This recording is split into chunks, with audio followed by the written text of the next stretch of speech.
hari ini dalilul hayati liman yuridu taqarruba minallah, pedoman hidup bagi mereka yang ingin mendekatkan diri kepada Allah. Ilmu tawakal lah ya. Langsung saja kita ke tajuk risalah, mudah-mudahan Allah meridhoi. Bismillahirrahmanirrahim. Assalamualaikum warahmatullahi wabarakatuh. Waalaikumsalam warahmatullahi wabarakatuh. Alhamdulillah adzana bil iman bih wa hadana ila azimi syariatih wa as'adana bittiba'i afdalu rasulillah. Asyhadu alla ilaha illallah wahdahu la syarikalah bi uluhiyatihi wa rububiyatihi wa asma'ihi wa sifatih. Wa asyhadu anna Muhammadan abduhu wa rasuluh. Allahumma sholli wa sallim wa barik ala sayyidina Muhammadin wa ala alihi wa sahbihi ajmain. Segala puji tentunya hanya kita tujukan kepada Allah yang telah memuliakan kita dengan iman, memberi petunjuk pada kita menuju keagungan syariatnya, memberikan kebahagiaan kita kepada kita semuanya dengan mengikuti idolanya Rasulullah sallallahu alaihi wasallam. Kita bersaksi tetap bahwa tidak ada Rabb selain Allah semata tanpa sekutu baginya, baik dalam uluhiyahnya, rububiyahnya, sifatnya, dan kita juga sama bersaksi bahwa Nabi Muhammad SAW hamba dan utusannya. Ya Allah, berikanlah rahmat keselamatan barokah kepada junjungan kami Muhammad serta keluarga dan sahabatnya semuanya. Sama-sama kita awali dengan talqin zikir, kuatkan lagi tauhid kita. Syahadatain, asyhadu alla ilaha illallah wa asyhadu anna Muhammadur Rasulullah. Salawat Allahumma sholli ala sayyidina Muhammadin nabiyyi wa ala alihi wa sahbihi wa sallim. Istighfar. Astaghfirullahaladzim, astaghfirullahaladzim, astaghfirullahaladzim. Ilahi anta maksudi waridhoka matlubi artini mahabbataka wa ma'rifataka. Toharo 3 kali. La ilaha illallah, la ilaha illallah, la ilaha illallah. Nabi isbat la ilaha illallah, la ilaha illallah, la ilaha illallah, la ilaha illallah, la ilaha illallah, la ilaha illallah, la ilaha illallah. La ilaha illallah Muhammadur Rasulullah. Ilah hadiniya sholli wa ilah droti Syekh Abdul Qadir Jalani bisyafaat Nabi Muhammad bismillah. Waridullahi ya Allah ya Allah ya Allah. Innaka ala kulli syai'in qadir taqdi hajatina pasangnya.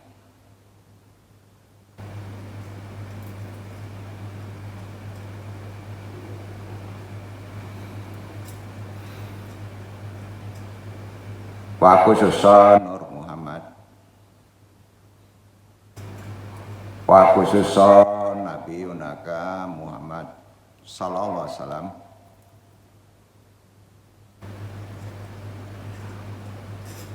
wa khususan Khalifatul Rahdin, wabil khusus arwahi juriyatihi, wabil khusus arwahi muslimin mukminin wa muslimin. Al-Fatihah. A'udzu billahi minasyaitonir rajim. Bismillahirrahmanirrahim.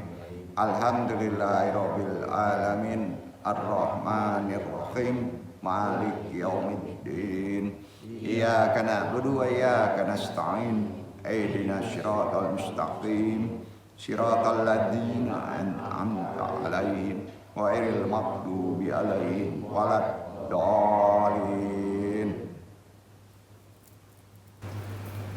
Allahumma ahyina 'alal Islam wa abidna 'alas sunnah. Allahumma anta rabbi la ilaha illa anta khalaqtani wa ana abduka wa ala ahdika wa wadika mastata'tu a'udzubika min syarri ma sana'tu abu laka bi ni'matika alayya wa abu dzanbi faghfirli fa innahu yaghfiru dzunuba illa anta rabbi shrah sadri wa yassir amri wahlul 'uqdatam min lisani yafqahu qawli. La haula wala quwata illa billahil aliyil azim. Alhamdulillah.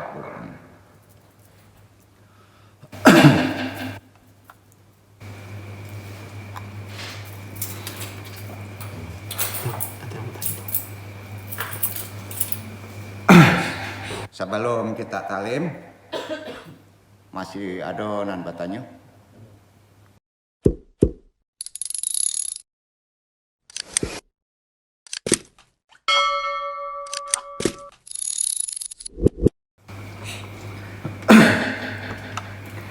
Talim kita.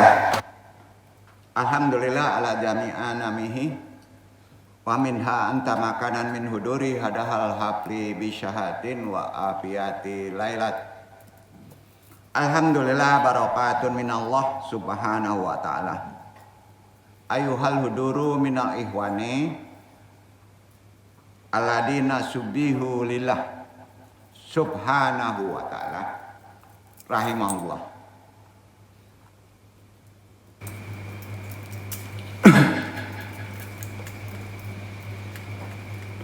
Hadirin ikhwan yang dimuliakan Allah semuanya rahimakumullah. Madamau tahta hukmi ustadzihi, selama seorang murid di bawah ustadznya, di bawah monitor pembimbing ustadznya, gurunya, mursyidnya. Maksudnya kan di bawah bimbingan ustadznya, ada komunikasi, ada kontinu bertanya.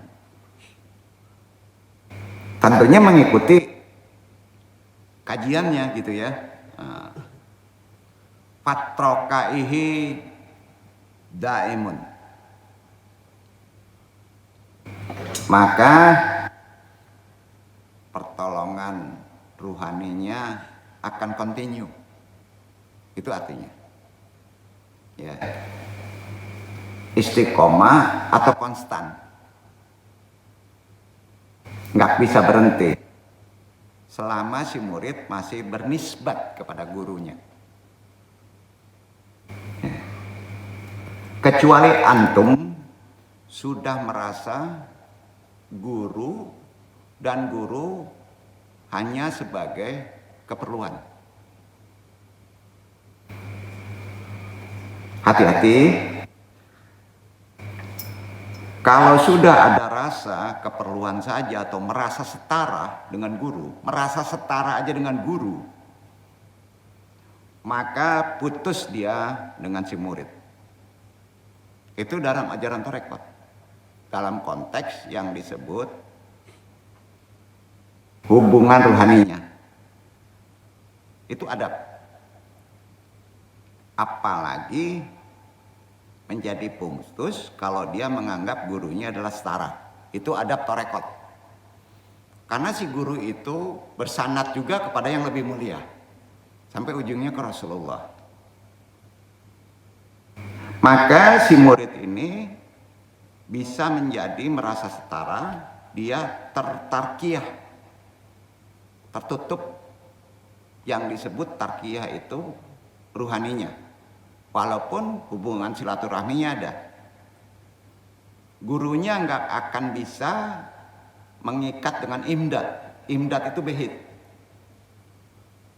Nggak akan bisa. Itu ajaran tarekat semua sama. Ini termasuk adab yang mesti dipahami dan penting. Ya. Jadi mainnya dirasa. Merasa kalau guru ini yang bisa menyelesaikan, merasa guru ini hanya dengan persoalan saja, apalagi merasa guru ini sudah setara dengan kita. Maka terputus hubungan behitnya atau imdad. Bahasa umumnya imdad. Itu ajaran torekot. Seumpama begini, antum dapat ijazah amalan torekot dari orang lain, kita di luar sana mereka nggak tahu kan, si guru nggak tahu. Ya. Maka mereka otomatis secara nggak langsung, walaupun guru nggak tahu, walaupun menganggap muridnya yang setia, tetap imdad hukumnya, terputus, nggak bisa menolong. Nah itu bahayanya. Nah, jadi kehati-hatian ini bukan promosi. Kalau mereka sudah ada aturan jalan torekot, dia memerlukan kepada gurunya, ada yang sebut kekuatan behit atau imdad ini harus kuat secara rohani kalau ingin ditolong. Nah. Maka di sini sering berbicara begini, hati-hati dengan terapi orang lain, kecuali terapi fisik ya, beda lagi ya. Misalnya mendapat amalan, ya. Kalau seumpama antum ini mursid, umpamanya ya, bertemu dengan orang yang lebih alim, lebih arif dari mursid itu, makomnya, maka tinggalkan kemusridannya. Yang duduk begitu juga. Kalau bertemu dengan seorang mursyid ya, yang lebih alim, lebih arif, maka yang duduk ini harus meninggalkan kemursyiddannya, ya. Nah. Sudah itu muridnya harus dibawa ke sana. Itu adab torekot. Karena itu nafsiyah seorang mursyid, kalau sudah ketemu orang yang mewarisi ilmu Rasulullah, berarti lebih tinggi. Itu tahu itu. Mursyid itu tahu. Jadi mursyid itu nggak pernah tidak memahami bahwa mereka lebih tinggi dari dianya atau dia lebih tinggi. Kita harus membawa muridnya ke sana, mereferensikan. Jadi seandainya ada amalan, ya ada orang menunjukkan begini, antum sudah ditalkin, itu antum tidak boleh langsung pindah atau dapat ijazah amalan dari orang lain, maka antum tertutup imdad gitu, harus ada izin. Itu kesifatan ilmu torekot, karena mereka yang langgeng itu sudah diatur Allah jalannya di situ, relnya gitu ya. Bukan arti kata kita ini langsung timbul yang disebut gini ya, ajaran torekot itu tidak bisa menilai benar tidaknya, bukan begitu. Kalau guru, di sana yang paling penting, itu yang paling hebat. Enggak, yang bisa menilai sana yang lebih mulia adalah gurunya, paham ya? Karena seorang mursyid itu sendiri bisa membawa muridnya, referensinya ke sana, ya.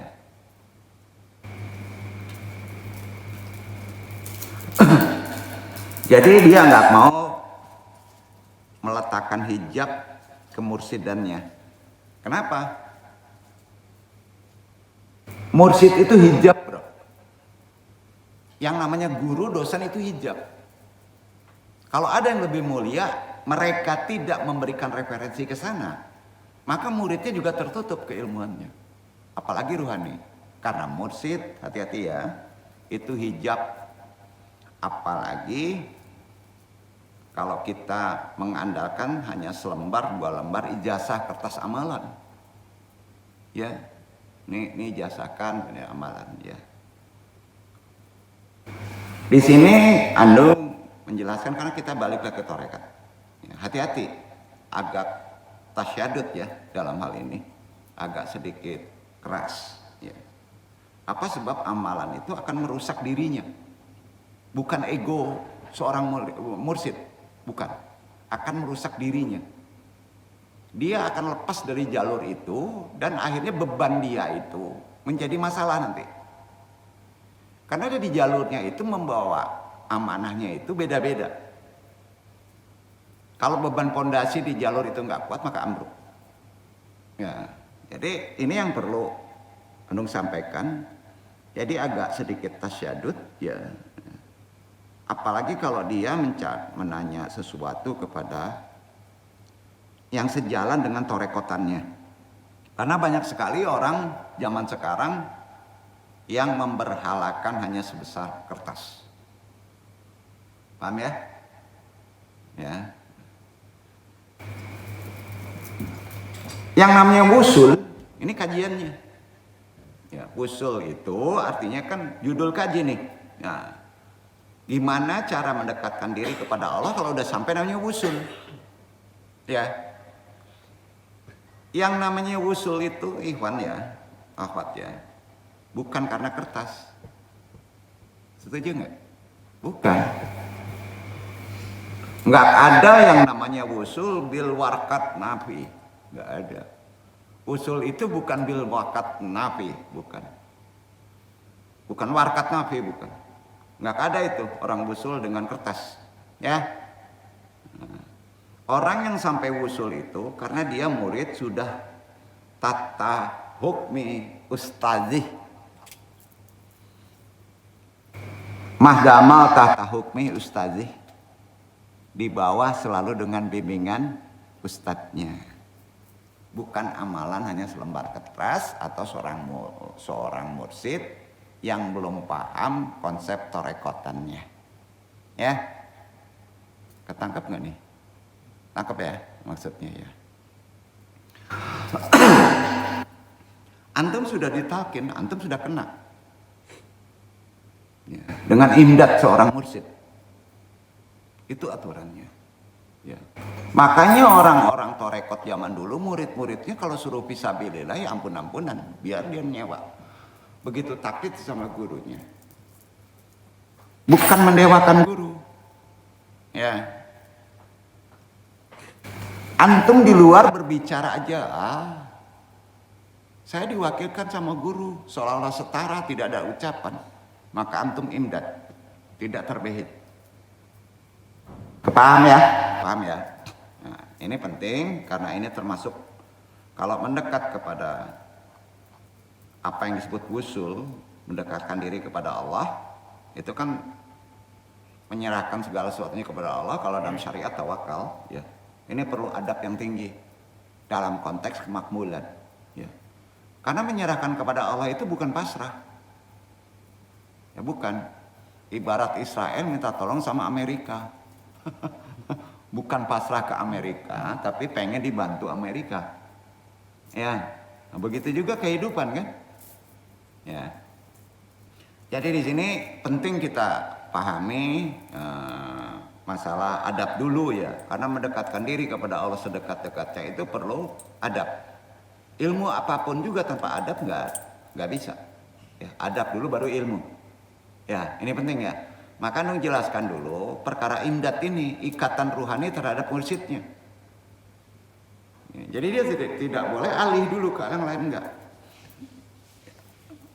Ini unik zaman sekarang ini karena gurunya itu dianggap sebagai solusi untuk menyelesaikan masalah, bukan begitu? Betul, bisa dijadikan solusi, tapi ada kekuatan istiqomah secara hukum rohani, kesetiaan lah. Ya, menganggap setara aja, menganggap guru itu bisa menyelesaikan masalah aja, maka terputus yang disebut behit imdad. Dan itu ada kitabnya. Dan kalau boleh tanya silahkan tanya kepada orang-orang tarekat, orang rohani yang lainnya. Ya. Jadi di sini kita sering keteter dalam hal masalah, zikir rajin, sholat rajin, doa rajin, ya.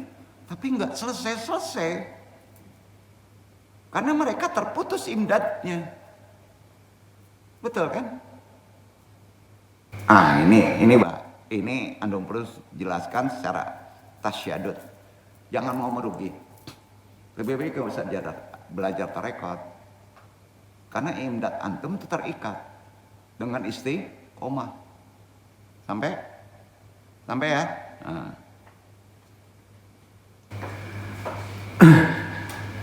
Warakat Nabi nggak ada ya orang itu mendekat kepada Allah hanya sekedar satu kali amalan atau satu kali doa, nggak ada. Apalagi hanya sekedar secari kertas. Orang yang sampai wusul itu karena dia murid sudah tahta hukmi ustadzi, terikat keistiqomahannya dan sudah diikat dengan talqinnya, sumpah setianya kepada jalur yang sudah ditentukan melalui jalannya. Itu yang profesional. Antum menyelesaikan masalah, ya. Tapi banyak pula referensinya, katalognya, selesai nggak masalahnya? Katrat. Oh katrat. Bingung. Dalam dunia tarekat, yang namanya seorang murid harus mempercayai mursyid yang dibimbingnya ke jalan Allah. Tanpa keraguan sedikit pun. Itu poinnya. Karena antum di bawah pengawasan imamnya. Antum ragu nggak kalau mereka sudah jadi imam di depan? Nggak boleh ragu. Ada sedikit ragu, ya itu akan bermasalah. Ya, akan bermasalah. Maka seorang imam itu pasti dipilih. Jam terbang hidupnya, cara membacanya, betul kan? Nah, antum nggak boleh ragu. Ruhaninya gini, antum datang kemari itu udah diatur Allah. Paham ya? Pasti. Nggak ada kaji-kaji yang sifatnya ruhanion itu kebetulan nggak ada. Demi Allah nggak ada. Maka antum harus diikat secara bait atau imdad. Ya. Itu ajaran tarekat dalam sisi adab. Harus full 100% kepada mursyidnya dulu. Karena antum tidak bisa langsung kepada Rasulullah. Nggak bisa. Karena makomat. Tahu nggak mau komat? Gini, ngadepin gubernur perlu ajudan nggak? Nah itu kira-kira sama. Apalagi mendekat kepada Allah. Ya. Tujuan kita mendekat kepada Allah gimana? Supaya Allah meridhoi hidup di atas bumi, segala ujian terselesaikan. Kalau ada utang di luar, permasalahan di luar, ya, mintanya kan langsung ke Allah. Bisa? Enggak bisa. Ada ikhtiar, itu tarekat. Ada doa, itu tarekat. Kalau jalannya salah doa itu, memerlukan guru, memerlukan mursyid. Kalau jalannya banyak, kapan sampainya? Itu yang disebut istiqomah. Jangan diputus imdad itu. Gurunya ini nggak selesai masalahnya digantung-gantung, katanya cari yang lain, maka terputus behitnya. Ke yang lain putus lagi imdadnya. Dan biasanya orang lain itu yang kalau mudah mengasih ijazah amalan, maka antum nggak akan bisa usul, nggak akan bisa mendekat ke Allah. Karena amalan itu perlu istiqomah dan pengawasan guru. Maka disebut tadi tahta hukmi ustadzi, ya. Ini ada kitabnya. Ya. Orang yang menolak kebenaran informasi dari gurunya, apa mursyidnya, apa dosennya, apalagi yang Anung tekankan, orang yang menolak kebenaran informasi yang bersifat ruhani, bahasa mudanya mistis lah, kejiwaan lah, dari para gurunya atau para walinya itu terbagi menjadi 3 golongan. 3 golongan. Pertama, ulaika ladina yarbuduna bidafi ta'usubi wal gururi wal gairati wal inadi. Yarfuduna li asbabin saksiatin wa atifiyatin duna ayi asasin wadihin. Mereka yang menolak karena fanatisme, kesombongan, iri hati, keras kepala. Orang-orang ini menolak karena alasan pribadi. Nggak percaya karena alasan pribadi, karena emosional, tanpa dasar yang jelas. Itu gawat. Nggak akan percaya itu ayat-ayat mutasyabih, pasti nggak. Maka ada orang non-muslim kan? Iya kan? Yang kedua, al-rafiduna difa'an anni bidaini qawwini.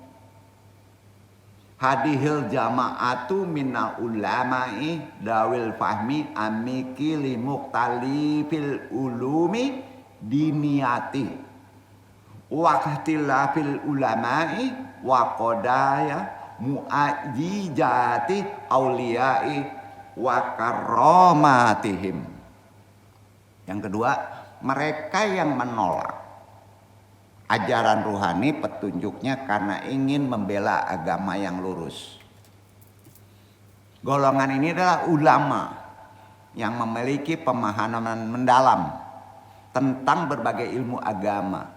Perbedaan pendapat di kalangan ulama serta persoalan terkait mukjizat dan karomah para wali, itu yang kedua.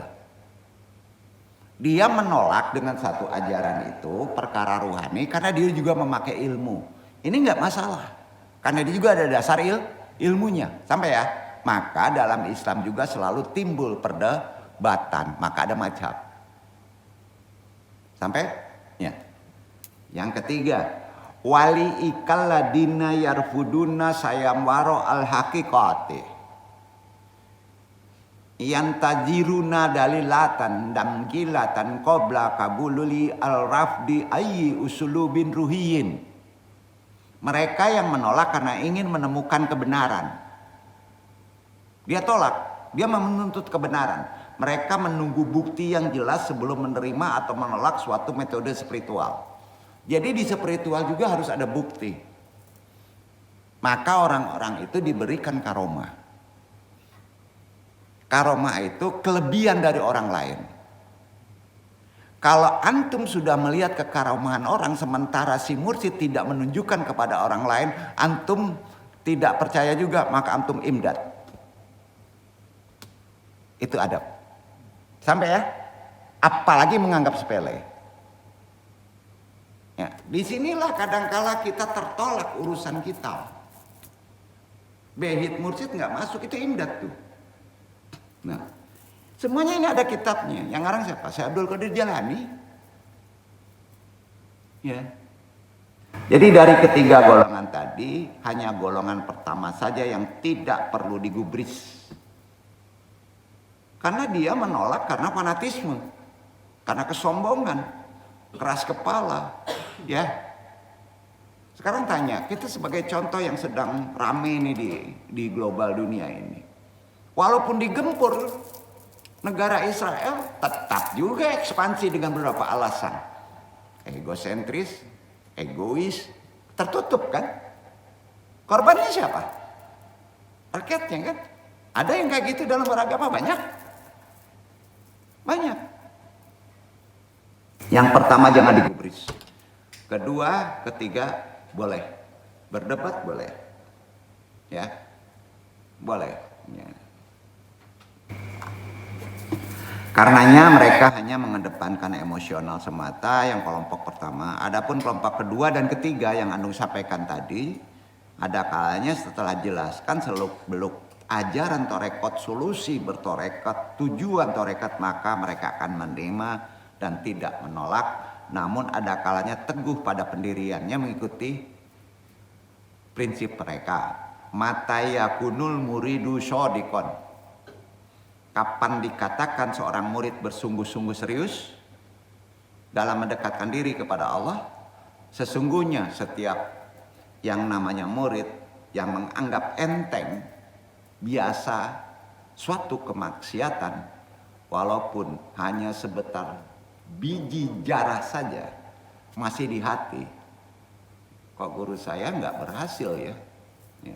Itu sama dengan itu. Sumalan yasulah ala ayyisyayin fibir torikoh. Maka dia tidak akan mendapatkan apapun dalam bertorikoh. Tidak menjadi solusi. Ya, jadi mainannya apa? Nawaitu. kalau di tarekat, hati-hati. Ya, nawa itu. Ya. Jadi banyak sekali zaman sekarang itu begini. Kadang-kadang seperti keras ajaran tarekat. Kalau gurunya bilang begitu ya ikutin. Allahu Akbar, toa nih yang ngomong. Toa, ya, bukan orang yang azannya. Toanya aja, didebat sama dia. Nggak bener toanya tuh, nggak begitu ngomongnya katanya. Tetap imdad, paham nggak? Yang duduknya toa. Hanya toa atau toa? Speaker di sana tuh, ya. Antum juga toa sebetulnya dalam bertindak. Tapi toanya ada 3. Toa hati, toa pikiran, toa nafsu. Antum sering memakai toa nafsu. Yang benar itu, garijah yang paling benar, toa itu ada sumbernya dari kolbu, bukan pikiran. Maka kalau kolbu kotor, langsung terkontaminasi kedua tempat tadi, tahu nggak? Maka sering talqin. Nah, itu bahasa mudahnya. Sumalan yasula ala syayin fibir toriko. Maka dia tidak akan mendapat imdad, tidak mendapat behit, bahasa ruhaninya, dalam bertoriko. Apalagi mendekatkan diri kepada Allah Subhanahu wa Ta'ala. Bahkan yang lebih parahnya lagi, apabila seorang murid bermaksiat kepada Allah karena kemaksiatannya itu, niscaya walaupun gurunya tidak tahu, dia akan terlempar murid tersebut dalam keadaan yang justru lebih hina, lebih rendah daripada dia sebelum bertoriko. Itu adabnya. Sebelum dia bertoriko, bahkan lebih mulia sebaiknya dia tidak bertoriko. Maka hukum sesuatu sesuai dengan ilmunya. Paham nggak? Mungkin memahami, tahu ini salah, dia berbuat salah, maka hukumnya berat. Ya. Itu fikihnya. Jadi hati-hati mengkaji ilmu walaupun baik. Kalau masih tetap diniatkan untuk berbuat maksiat, maka dia akan terlempar dengan sendirinya.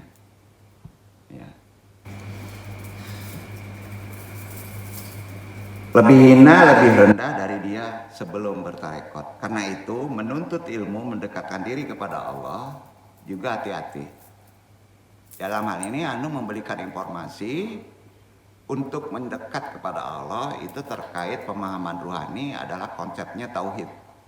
Secara benar kemarin, ya, gimana sih bertauhid secara benar itu?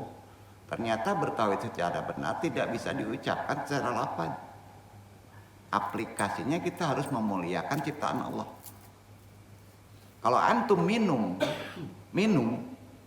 merasa dalam dirinya saja air itu bisa menghilangkan dahaga, syirik kopi. Kalau antum makan, merasa makan itu menimbulkan kenyang, maka antum syirik kopi, syirik yang halus. Begitu susahnya mendekatkan kepada Allah. Jadi harus dijelaskan. Kalau antum datang kemari sedikit saja, antum merasa bisa selesai, yakin dengan andong itu, maka antum sudah syirik kopi. Duduk nanti. Nah, itu dia adabnya. Hati-hati ikhwan akhwat. Tidak semudah apa yang dibayangkan dalam kita bertoreko, dan ada pula sanksi. Apalagi kalau sudah sampai mendekatkan diri, wusul, gimana kita wusul, tetap harus boncengan. Ya, itu prinsipnya. Kalau seorang santri, ikhwan atau akhwat sudah kodok, terus maksiat, ditakutkan nantinya keluar dari majelis, keluar dari jawiyah, keadaannya lebih bobrok sebelum datang ke majelis. Ada orang yang sudah digempur dengan talqin zikir secara guru yang hebat, maka ditanamkan rasa. Kalau dia berzikir dengan majasnya, jawiyahnya, wakil dari yang pusat itu, dia akan berpikir. Tapi kalau sudah terkontaminasi dengan tidak istiqomah karena ada faktor sebab, kita tolong yang tadi. Tapi tetap dia tidak akan dapat imdad. Penyelesaian sendiri tidak. Tetap melalui ikhtiari. Kalau sakit harus ke dokter. Daya sembuh di tubuhnya tidak jalan. Sama ya, merugi. Karena manusia mempunyai penyembuhan pada dirinya sendiri. Karena manusia mempunyai solusi untuk mengatasi dengan dirinya sendiri. Itu yang diajar dalam ilmu Thariqah.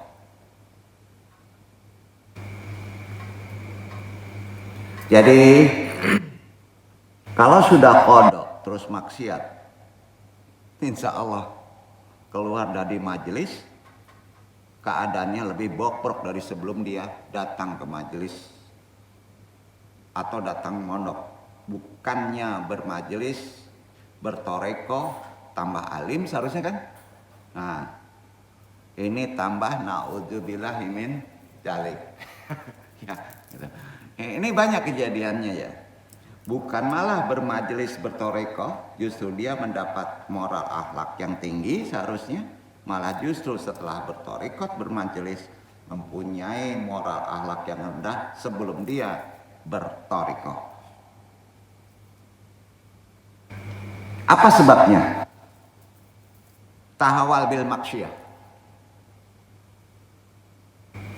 Karena ketika bertoreko, ketika nyantri, ketika bermajelis, mereka menganggap enteng dan biasa saja, menganggap dosa kecil kabair.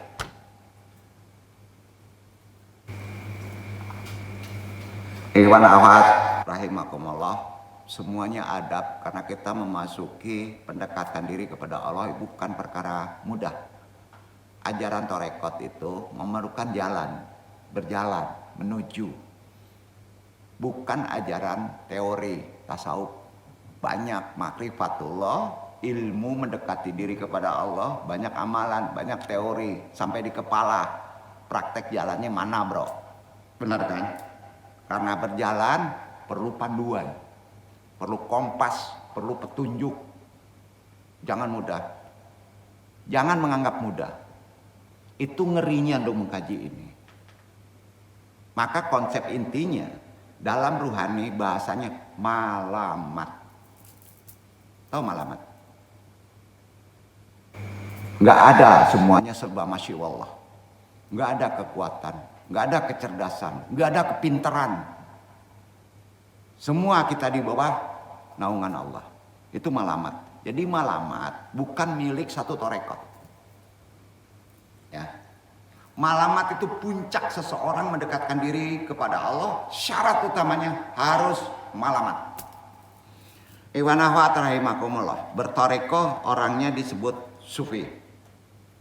Secara keseluruhan dibentuk atas dasar moralitas akhlak yang baik.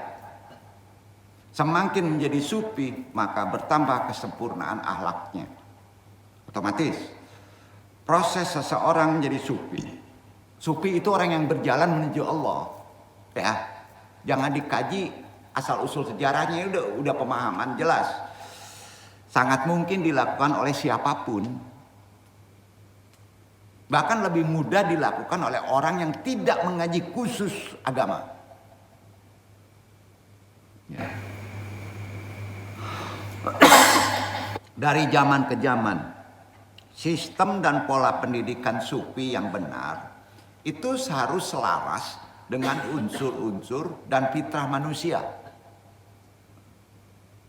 Harus. Namun sangat disayangkan, pandangan dari luar selalu melihat khususnya jalan torekot, amalan torekot melalui potret yang agak miring. Realitas seperti ini penting kita pahami tentang pola dan sistem pendidikan tasawuf. Menjadi pedoman para murid, orang yang melakukan amalan torekoti, orangnya sufi. yang secara langsung sedang membangun kesadaran, membangun spiritualitasnya agar selaras dengan prototipe penghulu para sufi. Siapa prototipe penghulu para sufi? Rasulullah Muhammad SAW. Itu prototipenya. Karena seorang yang bertorekot nasabnya harus sampai sana, sanatnya harus sampai sana. Tapi sayangnya secara praktikal menjadi sufi yang sesungguhnya harus ditempuh melalui bimbingan. Kalau enggak melalui bimbingan, banyak bimbingan, bingung enggak? Logikanya gitu. Mursyidnya pun harus secara bahasa ruhaninya namanya kamil wa mukamil. Atau biasa disebut arif billah. Karena tanpa pengawasan bimbingan, tanpa melalui dorongannya yang mukamil, yang arif billah, kecenderungan murid akan menjadi liar. Bahkan tidak sedikit yang menjadi mainan syaitan. Disinilah riyadah sufiyah. Latihan dulu. Riyadah seorang yang mengikuti amalan torekot. Riyadah sufiyah menjadi penting bagi siapa saja yang bertorekot, yang ingin merasakan mengembangkan potensi spiritualitas keagamaannya. Karenanya ada adab.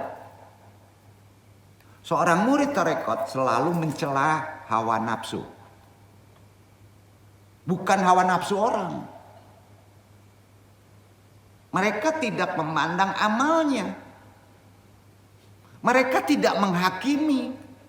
Bahkan mengkafirkan orang non muslim aja dosa, itu malamat. Kebayang nggak? Kalau sudah sampai puncak itu, semua di mata dia ciptaan Tuhan adalah baik. Orang kafir aja kita nggak boleh mengkafirinya. Karena kalau Allah merubahnya dia bisa menjadi tidak kafir. Nggak ada hukumnya melihat manusia. Apalagi orang tua, apalagi anak, apalagi guru. Sedikit terbesik, sedikit merasa mulia dari mereka, maka imdad. Pasti imdad. Maka terus menerus dia membersihkan kolbu, mencela nafsu, hawa nafsunya, tidak memandang amalnya, tidak memandang kepintarannya. Insya Allah dengan begitu antum sampai kepada ridha Allah yang kita minta terus menerus. Mereka selalu menganggap diri mereka berhak menerima siksa dan kutukan Allah.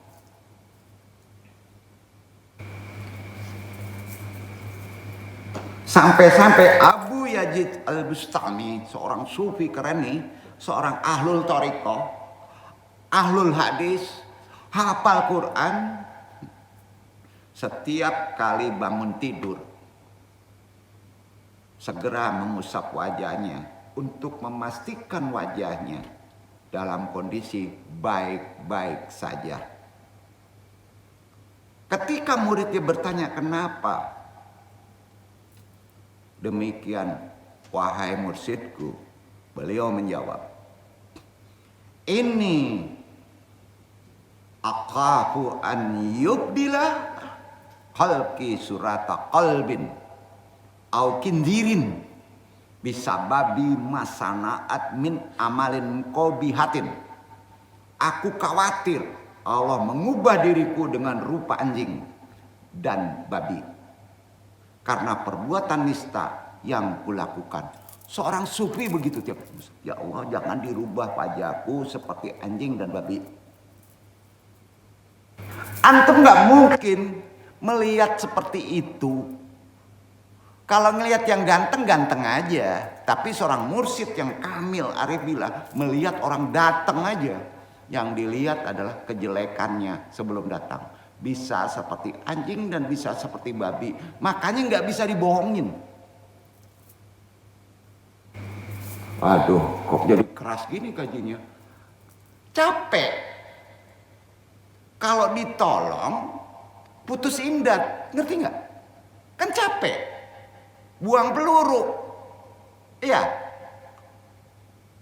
Itu persoalannya. Izin kepada Syekh Tarekat. Larangan bertanya mengapa kepada guru tarekat. Sudah dosa.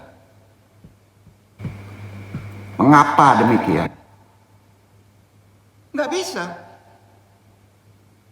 Seorang mursyid, wakil mursyid, wakil talqin, wakil lagi talqin, itu kena. Kalau sudah dilakukan, tunggu. Bertanya kapan, dosa. Putus imdat. Itu adab. Kecuali dipanggil. Kecuali sakit. Paham ya? Ini penting ini. Itu adabnya. Mengapa aja nggak boleh. Karena itu menjaga semangat kita, persaudaraan sesama anggota komunitas tarekat, kadangkala adab tadi dilanggar oleh gurunya, silaturahim. Betul? Apalagi kultur Sumatera Barat, bro. Larangan ingkar terhadap guru tarekat, putus imdat. Menyamai saja putus imdat. Jadi tanda keberhasilan murid tidak semudah apa yang dibayangkan. Karena begitu susahnya perjuangan menaklukkan hawa nafsu akan menjadikan tampak baik seorang berakhlak tapi munafik. Dosa paling tinggi, riya, pamer. Dalam sejarah ajaran tasawuf sampai-sampai lahir kelompok yang disebut Malamatiyah. Bukan milik seorang satu tarekat. Mereka sering menampilkan diri sebagai orang yang tidak memiliki keutamaan. Bahkan memberikan kesan buruk supaya tertutup semua ruangnya bagi mereka untuk pamer. Karena pamer suatu sifat buruk yang berisiko untuk membuat menjadi munafik. Mereka sampai menolak untuk menampilkan sikap juhud. Karena ada ajaran tarekat juhud, ditolak. Karena beresiko menjebak diri untuk ingin dilihat sebagai orang yang soleh. Yang telah bisa menundukkan hawa nafsunya. Karena itu malamatiyah berasal dari kata malamah. Maknanya tuduhan buruk. Bukan dihindari.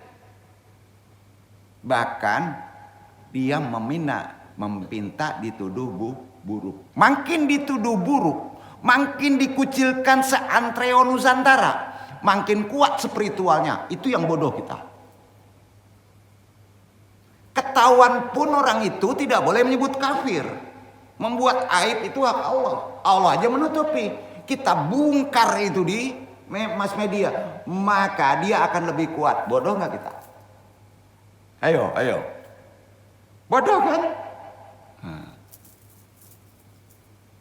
Disinilah kita pahami malamah bermakna tuduhan buruk. Pak Bas perangnya Pak Bas buruk bana. Alhamdulillah kalau orang malamah. Kalau orang kini langsung itu naik tangan tuh. Langsung keluar makian itu. Padahal kekuatan tertinggi untuk mendekat kepada Allah adalah malamah. Betul Pak Bas? Malamah.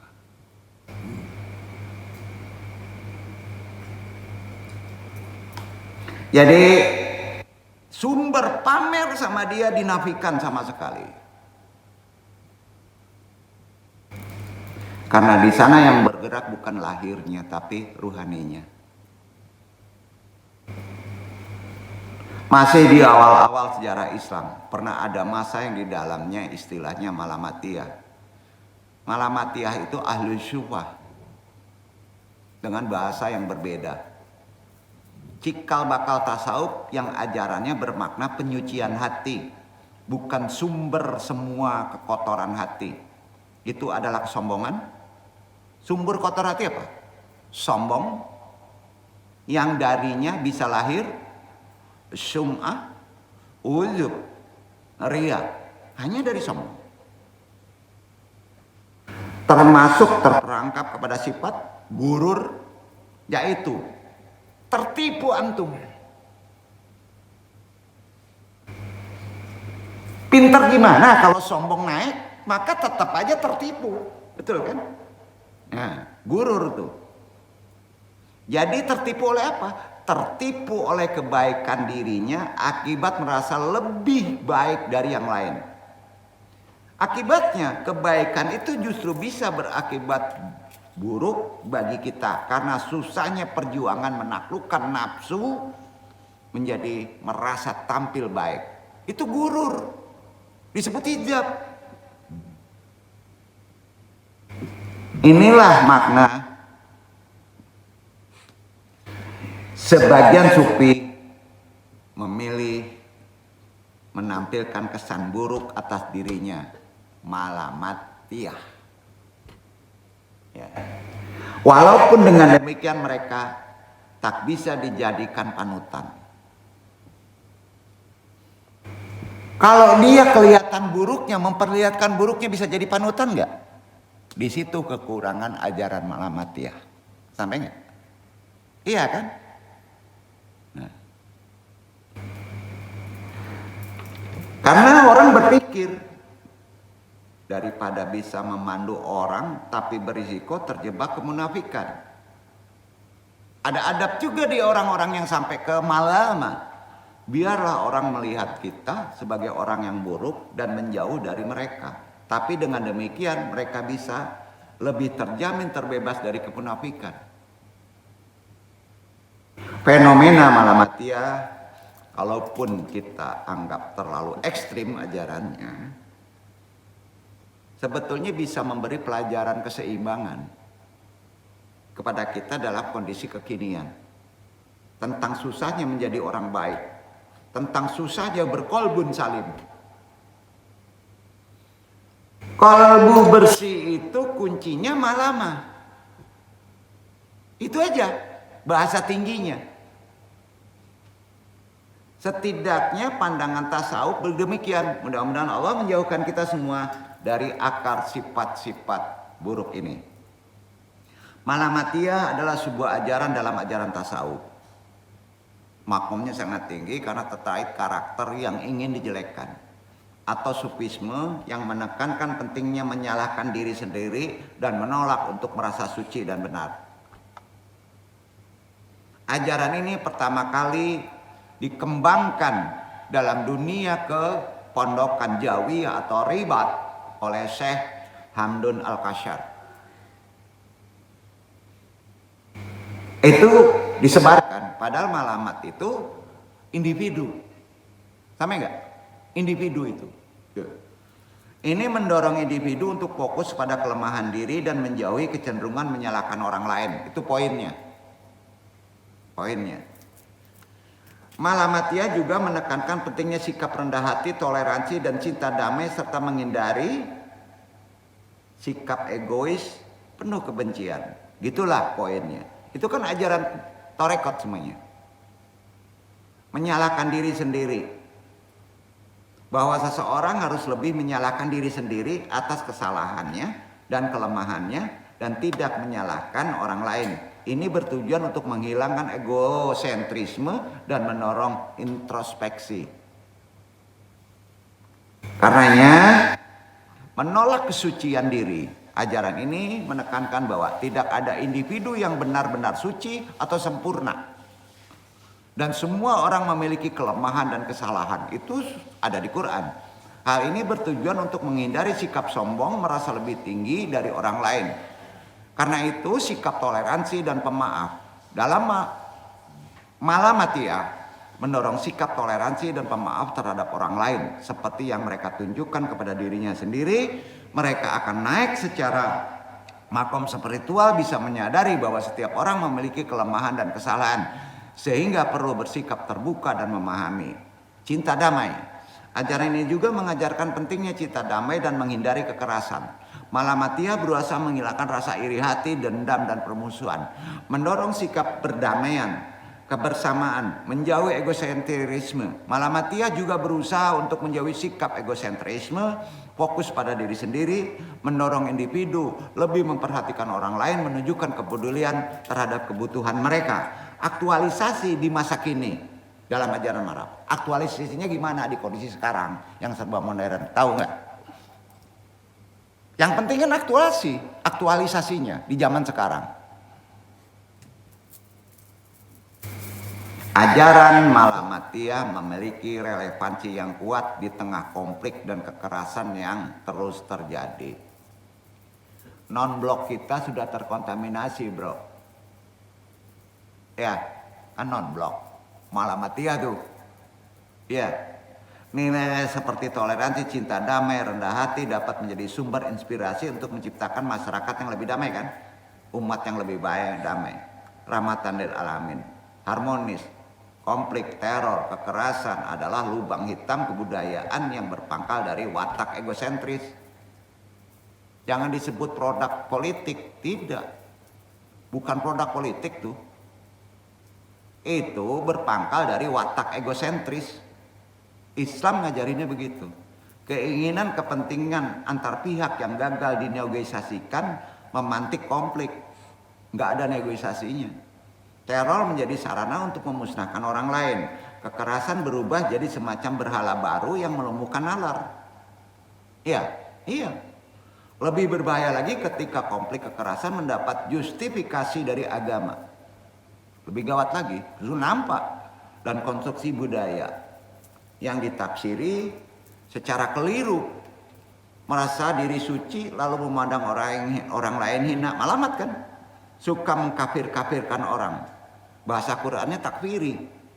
Sudah mulai juga menganggap identitas kelompok etnis dan kampungnya superior, negaranya paling superior, paling benar, lalu memprasangkai kelompok lain sebagai sasaran objek untuk dihancurkan. Terjadi.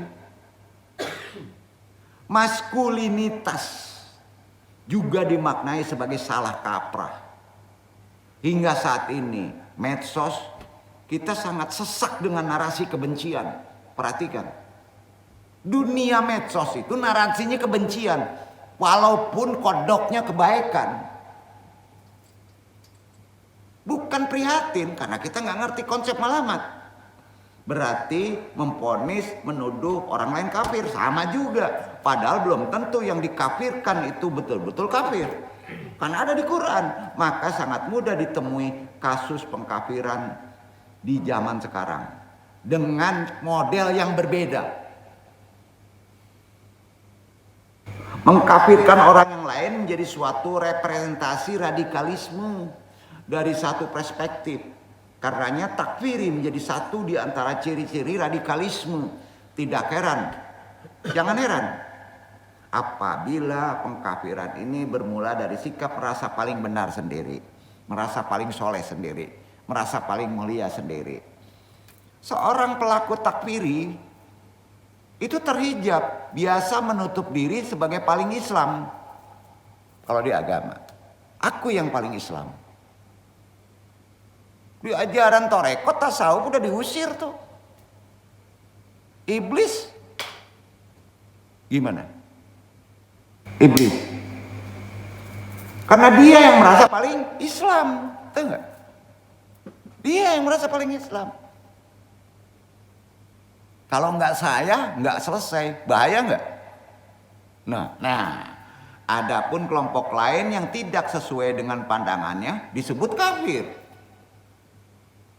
Orang Islam saudara kita satu syahadat kafir, dosa besar. Dalam hal ini pengkafiran menjadi sangat rentan di kondisi sekarang. menimbulkan sikap intoleransi, terlebih lagi bila hal demikian dipraktekkan dalam ruang lingkup bangsa yang sifatnya majemuk. Kita nih bangsa, rakyat yang majemuk. Artinya pengkafiran ini harus menjadi satu hal yang patut diwaspadai. Jika ingin menciptakan kerukunan, setidaknya jangan sampai ada takfir di antara sesama. Ini kata siapa yang disebut? Kata Allah. Allah berfirman di Quran surat An-Nisa surat 4 ayat 94. Itu dasarnya. Maka dapat disebut malamat ilmunya.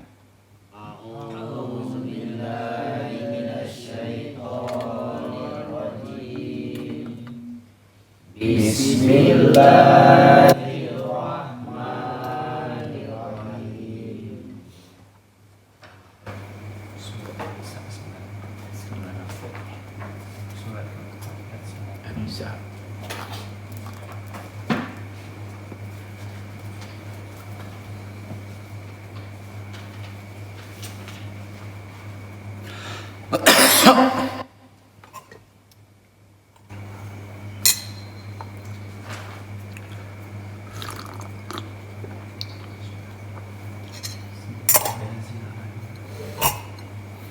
Ya ayyuhalladzina amanu.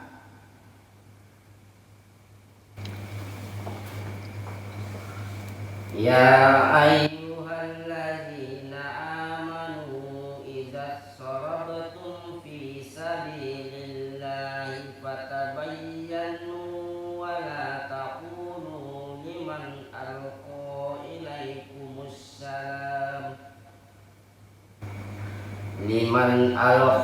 ilaikumus salam lasta mu'minan tabata'una ardal hayatid dunya wa indallahi maqalimu katsirah kadzalika kuntum min qablu famannallahu 'alaikum fatabayyanu innallaha kana bima ta'maluna khabir.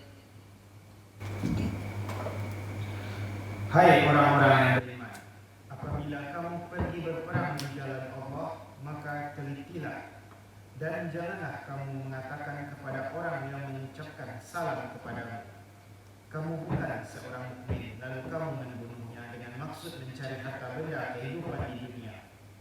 Karena di sisi Allah ada harta yang banyak. Begitu juga keadaan kamu dahulu, lalu Allah menganugerahkan nikmat-Nya atas kamu. Maka telitilah, sesungguhnya Allah Maha mengetahui apa yang kamu kerjakan. Sesat kamu, bid'ah kamu, kafir kamu, sama dengan apa itu? Memutus rizki harta kamu. Al-Quran tuh, bacalah. Dengan maksud mencari harta benda kehidupan dunia, karena di sisi Allah ada harta yang banyak. Jadi orang non-muslim yang nyiptain apa? Allah. Kamu yang menentukan bahwa dia kafir nggak? Bukan, Allah. Ya, memutus nikmatnya. Coba teliti. Nomornya berapa? An-Nisa. Sifat perempuan tuh. Ayat berapa? 94. Sama dengan An-Nisa. 4 itu prinsipnya kuat ya. Dia awali dengan apa? Materi. Ya, hitungannya materi aja. Kalau materinya nggak ada, nggak kaya, nggak golongan 2. Level, derajat. Betul? Salah nggak Quran? Enggak. Ya. Nah. Korelasikan dengan asbabun nuzul. Berarti banyak penafsir sebab turun ayat itu. Kamu nggak belajar asbabun nuzul, taklif penuhannya Al Quran udah mulia itu. Apalagi kalau mencari sebab turunnya ayat itu. Bukan nggak percaya, karena kita dikasih akal. Tahu gak? Kecuali antum balik sholat. Kenapa mesti sholat? Kenapa ngadap sana? Kalau anak kan nggak mungkin berpikir begitu, iya kan? Maka pelajari asbabun nuzulnya. Orang yang takfir itu gimana? Begini. Ya. Ini tutup kaji ya. Jadi mendekat Allah itu yang antum ajarin bukan amalannya, adabnya. Terus ininya stasionnya terhadap mursyid mesti gimana? Karena kalau mendekat kepada Allah itu Maha Esa kan? Jadi mursyidnya nggak boleh banyak. Betul. Ya, nggak boleh. Kalau antum menganggap jadi ingin masinis, setara gua yang masinis. Gimana bro? Yang satu belok kanan, yang satu belok kiri, gimana Pak Bas? Ya, analoginya gitu. Asbabun nuzul ayat An-Nisa, surat An-Nisa ayat 94. Egois. Perempuan itu egoisnya di mana? Rasa. Maka disebut makhluk paling kuat di atas dunia. Mau dilawan, babak belur itu. Bukan dilawan orangnya kayak gitu. Setuju Pak Bes? Jangan dilawan. Karena senjatanya nangis, pergi, kabur. Bukan memojokkan makhluk ciptaan Allah, bukan. Pahami. Ya. Jadi bukan laki-laki yang egois. Kalau ada laki-laki egois, saya bingung. Hemafrodit nih orangnya. Laki suka, perempuan suka. Kan kacau tuh. Betul kan? Asbabun nuzul An-Nisa ayat 94 turun berkenaan dengan kasus sekelompok pasukan yang membunuh seseorang dalam mengurus ganimah, rampasan perang. Ngurus hartanya aja. Tepat sebelum dibunuh, ia dituduh kafir. Padahal dia mengucapkan salam kepada pasukan yang menghampirinya. Ucapan salam itu tidak dipercaya sama pasukan Islam. Bahkan dianggap sebagai pencitraan saja. Kalau lafaz sudah dikeluarkan, kalau antum sudah menunjuk pencitraan orang itu, berarti antum mengetahui rahasia hatinya. Nggak boleh. Oh nanti kita dipolitikan. Enggak. Kalau antum karena Allah kita tidak boleh mengkafiri, menuduh yang tidak, maka antum ditolong Allah. Nggak akan terjadi. Orang menjadi jelek itu umumnya dari diri kita karena berprasangka buruk, maka keluar jelek itu. Di sini harus pakai ilmu. Ya. Ketajaman ruhani seorang itu memerlukan mursyid. Kalau antum belum sampai kepada sisi Allah, ya pasti perlu mursyid. Woi, bunuh selah kecil mursyidnya. Iya, dibunuh karena mursyidnya setan. Ya, kan gitu. Nauzubillah min dzalik. Hati-hati. Jadi karena dianggap pencitraan, maka dibunuh. Kamu mengaku-ngaku Islam saja katanya. Padahal kalau ngurus ganimah dia juga Islam. Terjadi ini. Riwayatnya gini, Ibnu Abbas dikutip dari Ibnu Katsir. Dulu ada seorang laki-laki yang sibuk mengurus ganimah, rampasan perang artinya. Lalu dikejar-kejar oleh pasukan muslim. Dia pun mengucapkan salam kepada para pasukan. Namun salam tersebut tak dihiraukannya. Sang lelaki pun terbunuh dan hartanya diambil. Tafsir Ibnu Katsir bab 4 halaman 216. Kasus pembunuhan ini akhirnya diketahui oleh Nabi tanpa berpanjang kalam. Pelaku ini dianggap takfir bi al-qatli, Ditegur langsung, marah Nabi. Sang pelaku pembunuhan tadi arogan, sangat yakin dengan keputusannya. Padahal belum tentu benar anggapannya, karena nggak ada satupun juga di atas dunia yang mengetahui isi hati seseorang yang bolak-balik. Jika seorang lelaki itu kafir, bahkan salam yang diucapkan pun tidak dianggapnya, Nabi pun akhirnya menyayangkan peristiwa tersebut. Beliau menilai bahwa apapun yang terkenan dengan urusan iman, hati itu urusan iman, kafir urusan iman, harus teliti, tanyakan kepada ahlinya yang peka. Itu Nabi nyebutnya. Karenanya Allah singgung dalam firman-Nya tadi, tidak boleh seorang memutuskan sepihak orang lain sebagai kafir karena hal itu belum tentu benarnya. Disinilah hak prerogatif Allah tidak boleh diganggu gugat. Berlaku. Walaupun mengaku Islam itu secara lisan saja, belum cukup antum langsung mengkafirkan. Kalau sudah terucap berarti sudah terlafaz. Harus dijawab salamnya. Kita pun dilarang untuk menuduhnya kafir karena persaksian seseorang dalam 2 kalimat syahadat sangat cukup menjadi representasi seseorang muslim. Tidak tahu isi hatinya, tapi orang itu sudah mau ngomong asyhadu alla ilaha illallah wa asyhadu anna muhammadur rasulullah, tidak boleh menyebut kafir. Non yang mengucapkan itu juga tidak boleh disebut kafir. Yang ada kafir itu ke Al-Quran, tarbiyah, ajaran, bukan diucapkan.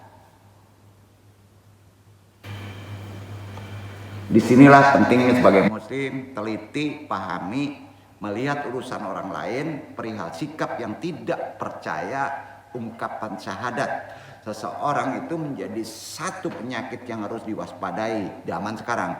Boleh jadi dari sinilah muncul perilaku seorang menjadi merasa paling benar sendiri karena merasa yang lain salah, kemudian menuduh kafir lainnya. Sungguh disayangkan bila tuduhan itu berakhir dengan adanya tumpahnya darah yang mengalir akibat pembunuhan. Itu terjadi dalam Asbabun Nuzul.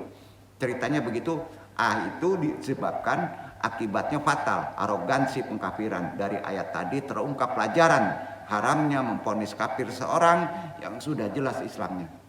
Masuk fikih. Ulama menyebut kafir, berarti orangnya ada.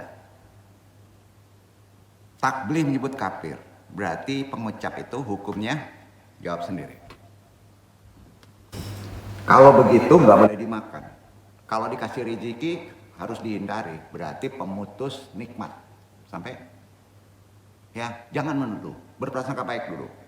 Tidak ada alasan apapun pengakuan Islam harus diakui keislamannya.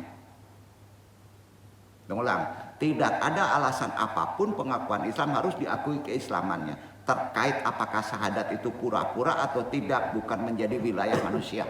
Itu prerogatif Allah. Duduk ya. Disinilah pentingnya kita belajar menahan diri untuk suatu hal yang bukan ruang kita, bukan bilik kita. Apabila segala sesuatu dipaksakan, maka akan terjadi penyesalan, insya Allah. Darah orang tak berdosa menjadi korban pembunuhan penuh arogansi. Lebih lanjut, hadis Nabi, man qada maunan bil kafri faqad qatalahu. Siapa saja yang menuduh seorang mukmin dengan kekafiran, maka ia seperti membunuhnya. Hadis riwayat Bukhari. Disamakan seperti yang membunuhnya. Ya. Hadis ini menjadi bukti kuat bahwa pengkafiran itu, berprasangka jelek itu sangat dilarang. Tuduhan kafir itu sudah seperti membunuh objeknya. Secara tidak langsung dalam pengkafiran itu tersirat halalnya darah dan harta seseorang. Padahal darah itu haram. Apabila itu dipraktekkan, nyawa manusia tak berdosa pun akan menjadi korban. Ini terjadi di kondisi sekarang. Semua itu hanya karena satu kata. Kamu kafir. Bid'ah, sesat. itu turunannya, maka kurang pula rezekinya. Dari sinilah pentingnya sebagai warga, sebagai umat Nabi Muhammad, apalagi yang sifat kita hidup bukan di negara yang mempunyai akidah satu Islam tapi majemuk, dahulukan sifat toleransi secara hukum Islam. Sehingga menahan diri, sikap paling menghargai serta tidak menuduh yang enggak-enggak adalah wujud implementasi dari rahmatan lil alamin. Sampai dengan begitu kita wajib memahami malamatiyah. Insya Allah praktek malamatiyah, amalan mendekatkan diri kepada Allah, itu tujuan kita mengaji. Wabillahi taufiq hidayah, mudah-mudahan bermanfaat dan menjadi solusi dalam kehidupan sekarang. Wassalamualaikum warahmatullahi wabarakatuh.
Kesesatan, kasih dan cintamu kepada umatmu kekal di akhir masa di tempat terindah. Ya Nabi, ku merindukanmu. Ya Rasul, salawat atasmu. Allahumma salli wa sallim ala sayyidina wa maulana ya Muhammad. Ya Rabbi salli wa sallim ala sayyidina wa maulana ya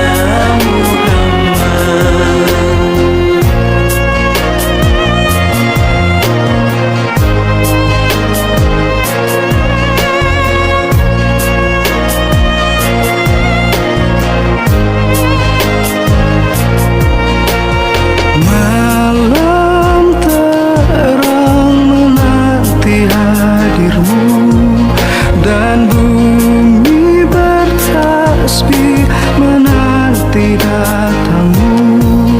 Sinar cahayamu menembus ruang waktu, hadirmu membawa kedamaian jiwa.